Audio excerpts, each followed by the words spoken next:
Hey y'all, um, this is now Saturday, April, what is it today? The 13th. And I've filmed a bunch over the last couple of days, and rather than uploading each one of them individually, I'm actually going to throw them all together in this video. There's a lot that I wanted to show you, a lot I wanted to update you on. If you follow me on Facebook, well, actually, I didn't really post it on Facebook. I posted it in a specific group on Facebook, but I didn't post it on my Facebook page. But on Thursday, I got to meet Jessica Sowards of Roots and Refuge, and you guys hear me talk about her so often. I've told her I think there's hardly any videos, except maybe the dog videos are the only ones that I don't mention her, and even some of those I probably mention her to some degree. So, but I got to meet her. I got a picture with her. I'll put it up somewhere in here with the rest of the videos that I took as well. But I went to her Fulmer Street Market on Thursday. That was April 11th. They are doing it the second and fourth Thursday of every month. And it was a smaller event than normal. They've had one other. It was a smaller event than the last one, and it's a smaller event based on the number of vendors that they have signed up. So if you're a vendor in the Leesburg, Batesville area, and want to be a member, I think they're still taking applications. You can sign up to be in one, several, or all of their planned markets. And there's information. I'll try to link the website down below so that if you're interested in that, you can get directions, you can get more information, or you can get vendor information as well. But yeah, did that on Thursday. And then as you can hear behind me, I have baby quail that all started hatching Wednesday night. Tuesday night started hatching Tuesday. I keep getting my days mixed up. Wednesday was supposed to be hatch day, and the first one hatched on Tuesday night. So yeah, so that's been fun. Chickies and ducklings are absolutely fantastic, and Ducky's got to swim again today. I'll post that video here. And yeah, just a lot of stuff going on. So I wanted to just go ahead and upload everything all together and share it all with you. So excuse the poor editing if it's poor. As you guys know, I struggle with that a lot. And of course, you know, the quality of the video, I'm filming it on my phone. Just doing my best as we go along. And yeah, but enjoy the video, guys, and I'll see you on the next one. So this is Will. Will absolutely adores anything baby birds especially. He was really good with the quail when they were babies, and now he's hanging with the chickie babies and the ducky babies. Okay, y'all, it is a little after 9 o'clock. Today is actually day 17. I checked on the eggs. This is my little incubator. I checked on the eggs earlier when I added water, and several of them were rocking. This is the hard part for me, though. I just keep checking on this, like, these last couple of days, and I really shouldn't be. I know that I shouldn't be. But I just heard some noise coming from the incubator, and I just wanted you guys to see this because this is the coolest thing ever, and I'm hoping that you can see it because it's a little dark in there. But I heard a little baby cheep cheep cheep coming out of the incubator. Happy birthday, little one. Hey y'all, welcome back to South Carolina. Yes, I am traveling in my vehicle. I am on my way to the second Fulmer Street Market. If you're not familiar with Jess at Roots and Refuge Farm, go follow her. If you're in the South Carolina area, anywhere within an hour and a half, 2 hours of her, she is hosting this market in her new hometown. Well, new, I say. They've been there a couple of years now, but they're still new. But anyway, I am hoping to be guys my honest review of this market. I love farmers markets. And she is planning on doing a seed swap today. It actually started at 4. It's 4:30 now. It is April 11th, Thursday, April 11th. It's the second one they were hosting. They were going to do it weekly. She changed it to bi-weekly.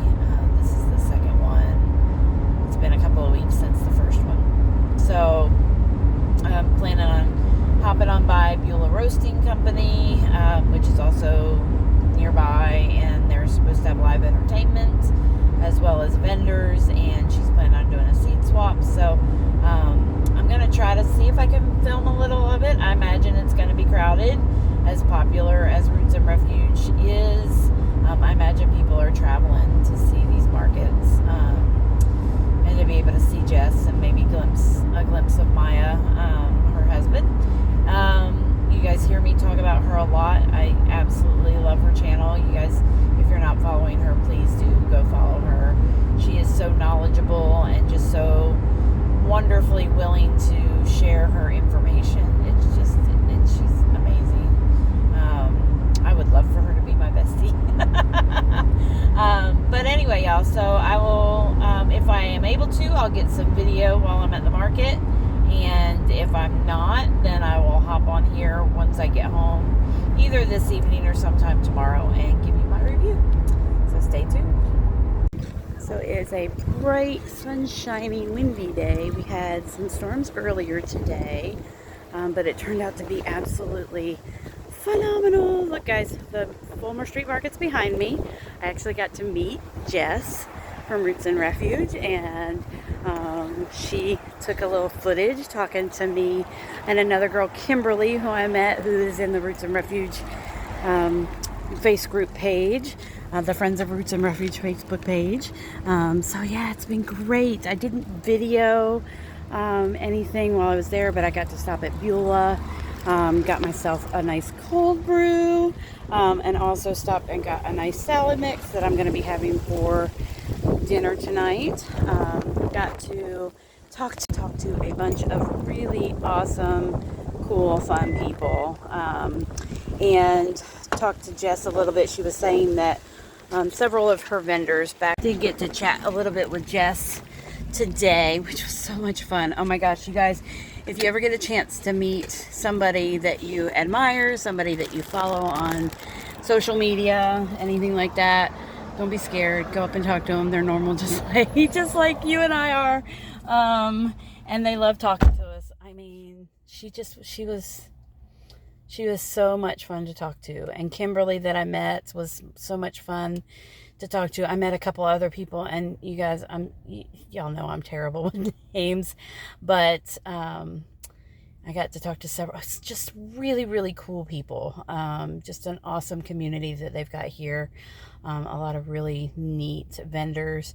Hopefully next time that they meet, they will have more vendors. Today, we had storms move through today, and it's still really, really windy out this afternoon. So they had some vendors back out, but I mean, thankfully it's not raining. It's just a little bit windy. But yeah, I just can't wait to see this grow. And it's worth the drive, you guys. So if you're anywhere within hour and a half, even 2 hours of Batesburg, Leesville is what it is. It's the downtown Batesburg, Leesville. If you look up Beulah Roasting Company, you should be able to find it. That's where they're holding the market, is right in front of the roastery. But yeah, it's just, if you can make it, at least make it once. I mean, even for the few vendors that were here, there was somebody selling salad greens and farm fresh eggs. There was somebody selling baked goods, had the most gorgeous cinnamon rolls. It was all I could do not to buy a whole pan of them. Looked absolutely beautiful. And somebody was selling some sourdough. There was somebody working leather, and had the most beautiful overcoats. And there was somebody selling balms and lotions and things like that as well. So yeah, you guys, like I said, if you get a chance to make it to this, if you're in the Midlands of South Carolina or within a couple hour drive, make the drive. It's definitely worth it. We'll talk to you soon. Thanks for joining me. Have a good one. Bye. Quick little quail hatch update for you guys. So I've had 19 hatch out of 40. I think there were 45 eggs.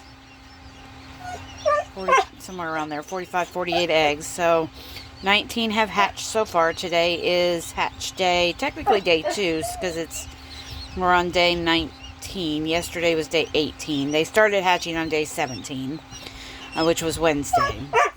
So ignore barking Duke. He's hungry. He's waiting for dinner. So far, 19 of the 45 or 48 have hatched. All of these that are still in here, I just candled again just to make sure, and I pulled these out. These are dead. There's nothing in those. I candled those and there's nothing in those. But all of these show signs of there's a little bit of movement in some of them, but they all look like they have developed chicks in them. So I'm going to give them until Sunday, maybe even Monday, before I call them done. We'll see if any more of those hatch. We haven't had any. I think one hatched today. Maybe. I think one hatched today. And it was, no, I'm sorry. 2 hatched yesterday that were splay-legged. All of these, pretty much all of these, hatched early yesterday. I had another one that hatched a little bit later in the day, and then one that hatched yesterday evening. Unfortunately, that one did not absorb all of the yolk, and it had splay legs, so it passed away earlier today. So I've lost 2 of the 19, so I've got 17 left, and another possible 1, 2, 3, 4, 5, 6, 7, 8, 9, 10, another possible 15, but I don't know. So there's several of them that have been kind of rocking around a little bit, and have just kind of looked like they were gonna hatch. So we'll give them until, like I said, Sunday or Monday. We'll give them. I went ahead and gave these guys food and water in the incubator because they only have about 36 to 48 hours on their yolks. So like where chickens and ducks can usually last 3 days, quail I found are usually a day and a half, 2 days. So I went ahead and put food and water in for them because I'm going to leave them in this incubator. I'm going to go ahead and close it up so that it can get warm in there again. I can keep it, I'm going to keep them in the incubator probably until next Monday or Tuesday when I decide whether or not the rest of the eggs are going to hatch. And I'll let you know. I'll let you guys know if they do hatch. I'm definitely gonna be looking for some new quail cages. And y'all, I've been looking online for quail cages. This rabbit hutch that I've got the others in, it's really not working out that great because they're hopping out. I opened the lid to change out food and water, and they're hopping out. I can open the doors and it's better, but honestly there's 5 in there now. There were 10, 11 at one point, and that's almost a little crowded. So if I've got another 17 to possibly 30, 32 coming in 3 to 6 weeks, they're going to need some place to be. 3 weeks really for the brooder. By 3 weeks, the weather will be warm enough that they can be outside and won't have to have the heat lamp. They should be fine without the heat lamp. In about 3 weeks or so, we'll be into May, and our cool nights should be completely over. So, yeah, 3 weeks, I've got to find new quail cages in 3 weeks, or build. And you guys, I'm not a builder.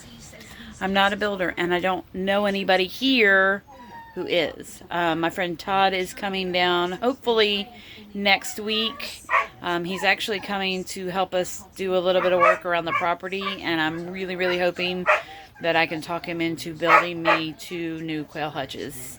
I'm going to look and see what plans I like the best, and hopefully we'll be able to get the materials relatively easily, inexpensively. I'm trying to source a lot of wood crates, not crates, well, maybe some crates, but also pallets, wood pallets, because I am planning on doing a pallet fence.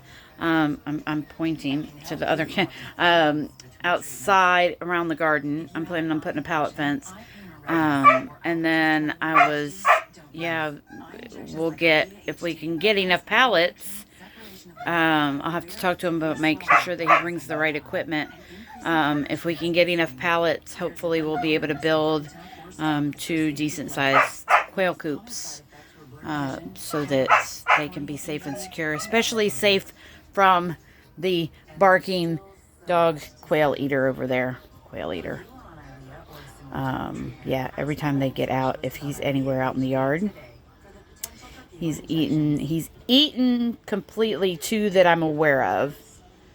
He's killed 2 more that I'm aware of. And I think the others are just, I told my friend the other day, I said, I choose to think that they're living their best lives out somewhere on the property. Hopefully somewhere in the trees. We're surrounded by woods, so I can just think that they're out there living their best lives. Guys, oh my goodness, you guys, you know I have such a tender heart, and I can't, this Duke starts training on Sunday, and I can't wait, because Leave It and Drop It are 2 of the first things he's gonna learn in class. He already knows sit. I think he knows down. He knows come. He knows all those. He needs to learn Leave It and Drop It. So anyway, just wanted to give you that quick update. Yeah, if you have any suggestions for quail coops, you know, they don't have to be breeder cages. Everything I'm seeing is breeder cages and things like that. I don't really care to have breeder cages.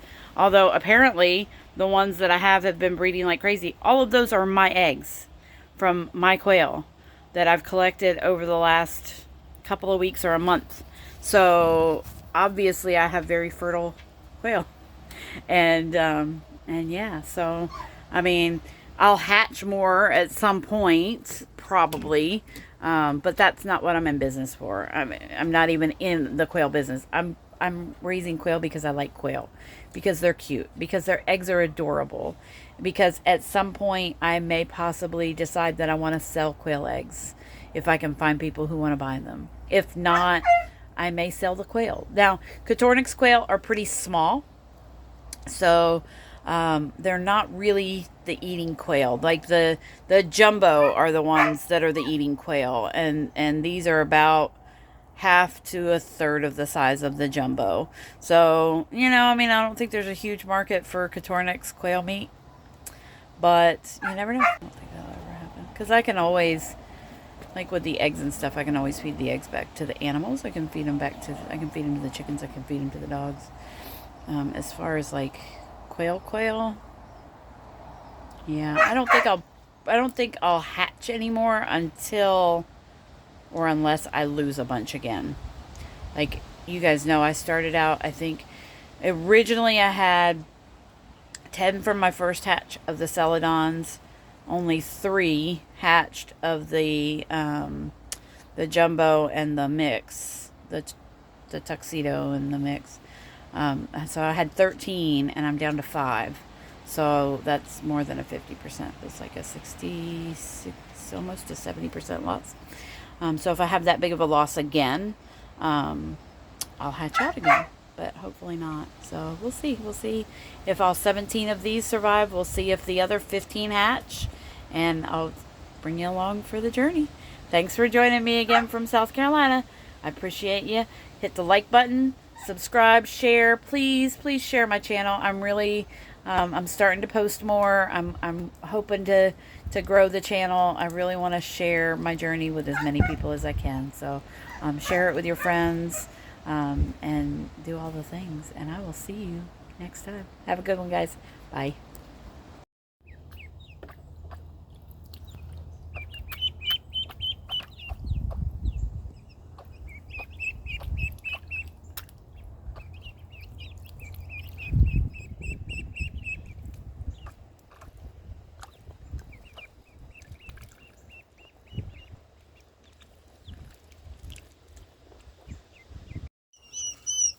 Alright, it is brooder day for these 17.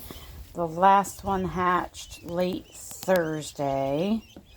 And I do still have, I think, 15 eggs in the incubator, waiting to see if they'll hatch. Some of them look to me like they've got some movements. And typically you would leave them all in the incubator until everything hatched. However, these guys, you see how active they are, and they're knocking those eggs around, and sometimes that helps. But because I'm opening the brooder or the incubator so much, just trying to check on these guys and make sure that they're all okay, I just wanted to go ahead and put these guys in their own little brooder. That way they can have access to water and food, which I had water and food in there. But again, opening and closing the incubator to try to make sure they've got plenty of food and water. Just not, not necessarily the smartest thing to do in the last couple of days to give these last few eggs the best chance at hatching. I think more than likely, unless I hear peeping, and maybe even if I do hear peeping, I will probably leave that incubator closed for the next 24 to 36 hours and just see what happens. And don't worry, guys, I know they're climbing in there. I do have a heat lamp. I have a heat lamp plugged in so that they can dry off, and I'm going to bring some more river rocks in and put them in the water so that they can't drown. That's the biggest worry with quail in a chicken water, is that they'll drown. They had quail waters at Tractor Supply. However, they're so incredibly small. The basin is so small that I'm really afraid that they'll just run out of water super quick. So I'm not even going to try to get a quail water in here with 17 of them. And if the other 15 hatch, possibly 32 babies in a brooder, I definitely want to make sure that the water supply is adequate for these little guys. So yep, there's your brooder day one. Again, like I said, the last one hatched Thursday afternoon, Thursday evening. I believe that's one of the in fact, I know that's one of the ones that passed away. So the last one of these was born Thursday afternoon. So they are 48 hours old. The oldest ones were born. The oldest one was born, which I think might have actually been that one. Was born Tuesday evening. The rest of them were born Tuesday night and Wednesday morning, Wednesday during the day. So 17, guys. We have 17 of them. Do not know. It looks like, I don't know. I don't know if they're all Celadon Coturnix. I don't think so. They don't all look alike, but I don't know which ones are the Celadons and which ones are going to be just like a fancy Coturnix. There was one I thought that was mostly yellow that I was hoping might actually wind up being a tuxedo, or not a tuxedo, but a jumbo white. That one right there. I'm hoping that one might, it's got a lot of brown though, the more I look at it. But it could be a, turn out to be a jumbo white. Since my one and only jumbo white got killed by the dogs. So I'm kind of hoping she might wind up being a jumbo white because she's one of the bigger chicks too. So yeah, there's your update and happy Saturday.